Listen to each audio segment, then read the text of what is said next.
అదే RTV app వార్తల్ని క్షణాల్లో చదివే అవకాశం ఉంటుంది. ఒక న్యూస్ పేపర్, ఒక టెలివిజన్ ఛానల్ మీ చేతుల్లో ఎప్పుడూ ఉంటాయి. ముఖ్యంగా ఆంధ్రప్రదేశ్ ప్రభుత్వం ల్యాండ్ టైటిలింగ్ యాక్ట్ 27/23 అన్నది 31/10/2023ని ఒక జియో 512 ద్వారా రాష్ట్రంలోనికి తీసుకొచ్చింది. ఈ చట్టం యొక్క ముఖ్య ఉద్దేశం ఏంటంటే ఆంధ్ర రాష్ట్ర ప్రభుత్వం ప్రజల యొక్క ఆస్తులను వారు నిర్దేశించిన టైటిలింగ్ ఆఫీసర్ దగ్గర నమోదు చేసుకోవాలి. ఆ టైటిలింగ్ ఆఫీసర్ ఒక రిటైర్డ్ అధికారి అయి ఉంటాడు, జాయింట్ కలెక్టర్ స్థాయిలో అధికారి.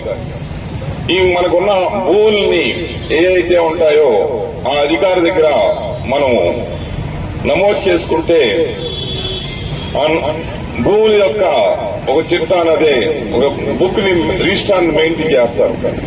దాని ప్రకారంగా మీకు ల్యాండ్ టైటిలింగ్ అనే ఒక పాస్బుక్ ఇచ్చినట్టుగా మీ పాస్బుక్ ఎలాగైతే నమోదు అవుతుందో అలాగా నమోదు చేస్తారు. దాని మీద ఎవరికైనా అభ్యంతరాలు ఉంటే వెంటనే ఆ భూమిలో మాకు కూడా హక్కు ఉంది అని అతను ఒక అప్లికేషన్ పెడితే వెంటనే మీకు పూర్తి హక్కులో ఉన్న అది ఒక వివాదాస్పదమైన భూముల చిట్టాలో పెట్టేస్తారు. అది డిస్ప్యూటెడ్ ల్యాండ్ కింద పెట్టేసి వెంటనే దాన్ని అమ్మటానికి గాని కొనటానికి గాని ఏ బ్యాంకు నుంచి రుణాలు తీసుకుంటానికి గాని అర్హత లేకుండా ఆ భూమిని డిస్ప్యూటెడ్ ల్యాండ్ రిజిస్టర్ లో పెట్టేస్తారు. అలా డిస్ప్యూటెడ్ ల్యాండ్ లో పెట్టిన భూమిని రిజిస్టర్ చేయడానికి గాని ఏ విధమైన అధికారం భూ యజమానికి ఉండదు.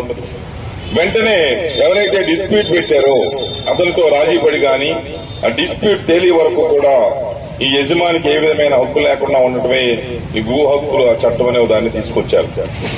దీన్ని ఆ విధంగా వివాదాస్పదంలో పెట్టారన్న విషయాన్ని 2 సంవత్సరాల లోపల మీరు సంబంధిత అధికారికి తెలియపరచడం వల్ల మీ దృష్టిలోకి రాకపోతే ఎవరైనా డిస్ప్యూట్ పెట్టారు ఈ భూమి మీద వాళ్ళకు కూడా హక్కు ఉందని మీరు వెంటనే అతను మీకు తెలియజేసిన వెంటనే మీరు 2 సంవత్సరాల లోపల దాన్ని సరిచేసుకోకపోతే ఎవరైతే డిస్ప్యూట్ పెట్టారో దాని మీద పూర్తిగా హక్కులు అతనికి ఆ రిటైర్డ్ అధికారి అయిన గవర్నమెంట్ అధికారి వాళ్ళ పేరు మీద నమోదు చేసేయచ్చు. మరిన్ని వీడియోస్ కోసం ఛానల్ ని సబ్స్క్రైబ్ చేయండి. లేటెస్ట్ అప్డేట్స్ కోసం వాట్సాప్ ఛానల్ ని ఫాలో చేయండి. అండ్ లింక్ డిస్క్రిప్షన్ లో ఉంది.